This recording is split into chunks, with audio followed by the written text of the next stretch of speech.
বন্ধুগণ, ঈশ্বরচন্দ্র নামে কোনো ঈশ্বর দেবলোকে নেই, কিন্তু আমাদের ঈশ্বরচন্দ্রের মহিমা মানবলোকে ঈশ্বরের চেয়েও সমধিক। নক্ষত্র জগতে ঈশ্বরচন্দ্র নামে কোনো চন্দ্র নেই, কিন্তু বাঙালির ভাগ্যাকাশে এক দীপ্যমান জ্যোতিষ্ক ঈশ্বরচন্দ্র। বন্ধুগণ, সমগ্র বাড়িমণ্ডলে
রচিত কথামালা বোধোদয় আমাদের প্রত্যেকের প্রাণের সম্পদ।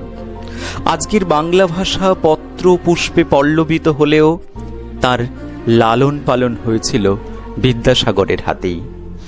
নবজাগরণের সন্তান বিদ্যাসাগর বাংলার সমাজ সংস্কারে ইস্পাত কঠিন দৃঢ়তার পরিচয় দিয়েছিলেন। বরাবরই নারী সমাজের প্রতি ছিল তার বিশেষ মমত্ব। শাস্ত্রের দোহাই দিয়ে সতীদাহ, বিধবা বিবাহ না হওয়া, বাল্যবিবাহ, বহু বিবাহের মতো ঘটনা তাকে সেদিন বিচলিত করে তুলেছিল। তাই নারীর অশ্রুমোচনে তিনি সচেষ্ট হয়ে উঠলেন।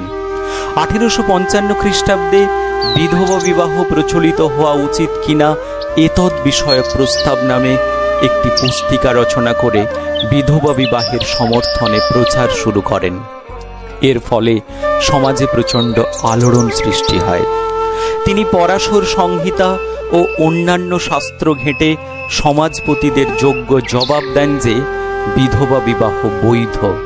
তাই এই বিবাহের পক্ষে বহু বিশিষ্ট ব্যক্তির স্বাক্ষর সম্বলিত একটি আবেদনপত্র ব্রিটিশ সরকারের কাছে জমা দেন। এই আবেদনপত্রে প্রায় 1000 জন স্বাক্ষর করেন, যাদের মধ্যে অন্যতম হলেন অক্ষয় কুমার দত্ত, দেবেন্দ্রনাথ ঠাকুর, রাজনারায়ণ বসু প্রমুখ। বিদ্যাসাগরের এই আবেদনে সাড়া দিয়ে তৎকালীন বড়লাট লর্ড ডালহৌসি বিধবা বিবাহের সমর্থনে আইনের খসড়া তৈরি করেন। অবশেষে দীর্ঘ আলাপ আলোচনার পর লর্ড ক্যানিং 1856 খ্রিস্টাব্দের 26শে জুলাই 15 নম্বর রেগুলেটিং অ্যাক্ট অনুযায়ী বিধবা বিবাহকে আইনসঙ্গত বলে ঘোষণা করা হয়। জমিদার তথা ব্রাহ্মণ সমাজপতিদের নানান তর্জন গর্জন কটূক্তি বিরোধিতা সত্ত্বেও এই আইন অনুসারে তিনি 1856 খ্রিস্টাব্দের 7ই ডিসেম্বর সংস্কৃত কলেজের অধ্যাপক শ্রীশচন্দ্র বিদ্যারত্নের সঙ্গে বর্ধমানের বিধবা কালীমতী দেবীর বিবাহ দেন, যা ছিল বাংলার প্রথম বিধবা বিবাহ। এই বিবাহের পর বিদ্যাসাগর তার সন্তানকে নিয়ে নানান বাক্যবাণে বিদ্ধ হতে থাকেন।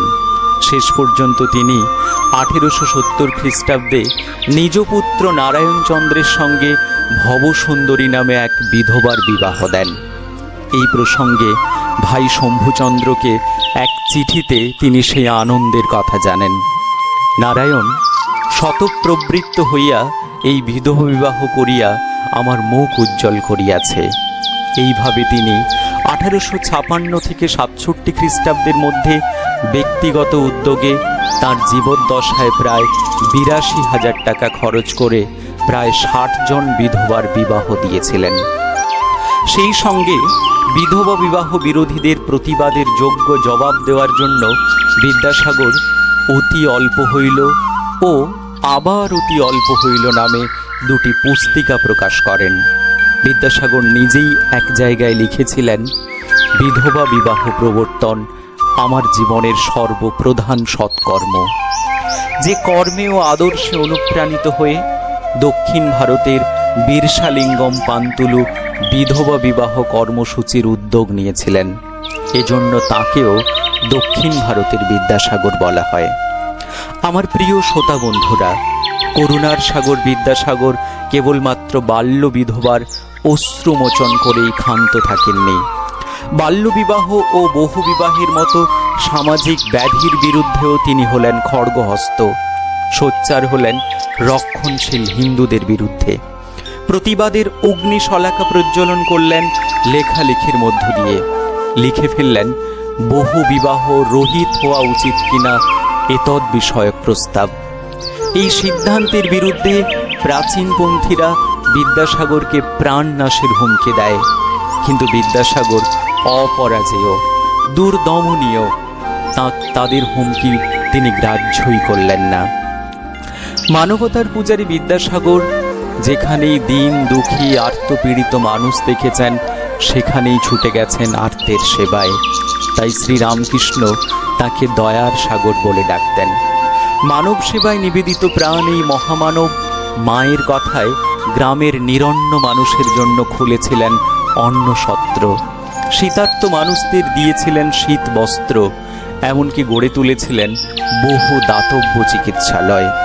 কত কন্যা দায়গ্রস্ত পিতা, স্বামী পরিত্যক্ত বধূ তার শরণাপন্ন হয়েছিলেন, তার কোনো ইয়াত্তা নেই। প্রবাসী কবি মধুসূদনের চরম অর্থকষ্টে তিনিই ছিলেন মানবরূপী ঈশ্বর। তাই তো এই মহামানবের প্রতি বিনম্র শ্রদ্ধা জানিয়ে মধুসূদন লিখেছিলেন, বিদ্যার সাগর তুমি বিখ্যাত ভারতে, করুণার সিন্ধু তুমি সেই জানে মনে, দিন যে দিনের বন্ধু। এ কোনো আবেগের বহিঃপ্রকাশ নয়। বিদ্যাসাগর সম্পর্কে এ ছিল মধুকবির যথার্থ মূল্যায়ন। বর্তমান মেরুদণ্ডহীন জাতির কাছে বিদ্যাসাগর ছিলেন প্রকৃত আত্মমর্যাদা সম্পন্ন এক দেশপ্রেমিক। সিপাহী বিদ্রোহ দমন করার জন্য ইংরেজরা সংস্কৃত কলেজে অস্থায়ী আস্থানা স্থাপন করতে চাইলে বিদ্যাসাগর তাঁর তীব্র প্রতিবাদ করেন। মা ও মানুষের প্রতি ছিল তাঁর সহজাত অনুরাগ। তাই তো মায়ের ডাকে সাড়া দিয়ে ভাই শম্ভুচন্দ্রের বিয়েতে যাওয়ার জন্য ছুটি না পেয়ে মার্শাল সাহেবের কাছে তিনি চাকরির ইস্তফা দেওয়ার কথা জানিয়ে দেন। এমনকি বর্ষায় পুষ্ট উত্তাল দামোদর সাঁতরে পার করতেও বিন্দুমাত্র দ্বিধাবোধ করেননি। বন্ধুগণ, তার মাতৃভক্তি ছিল এতটাই প্রগাঢ় ও সুগভীর। আমার প্রিয় শ্রোতা বন্ধুরা, আমরা হয়তো অনেকেই জানি না বিদ্যাসাগরের আরেক উপাধি ছিল বিদ্যা বণিক। আজকের প্রকাশনা ব্যবসায় দেজবাবুরা, মিত্র ঘোষ মশাইরা, আনন্দ পাবলিশার্সরা, রায় মার্টিন সাহেবদের রমরমা কারবার চললেও এই ব্যবসার সূত্রপাত হয়েছিল বিদ্যাসাগরের হাত ধরেই। বই লেখা, বই পড়ার পাশাপাশি তা যে ব্যবসার মাধ্যম হতে পারে তা বিদ্যাসাগর সে যুগে বিলক্ষণ উপলব্ধি করেছিলেন। তাই তো বন্ধু মদন মোহন তর্কালঙ্কারের সঙ্গে যৌথ উদ্যোগে 1847 খ্রিস্টাব্দে পটলডাঙ্গার আমহা স্ট্রিটে গড়ে তোলেন সংস্কৃত প্রেস, স্থাপনা করেন সংস্কৃত প্রেস ডিপোজিটারি এবং কলিকাতা পুস্তকালয় নামক বই দোকান। যেখান থেকে তার মাসিক রোজগার হয় তখনকার দিনে প্রায় 3 থেকে 4 হাজার টাকা। প্রকৃতপক্ষে আধুনিক বই ব্যবসার পথিকৃৎ ছিলেন ঈশ্বরচন্দ্র বিদ্যাসাগরই। কিন্তু বড্ড আক্ষেপের বিষয়, তার মতো দয়া, প্রেম, পাণ্ডিত্যের অজেয় পৌরুষ, অক্ষয় মনুষ্যত্ব মানুষের অপরিসীম লোভ ও শোষণের শিকার। সুবিশাল চরিত্র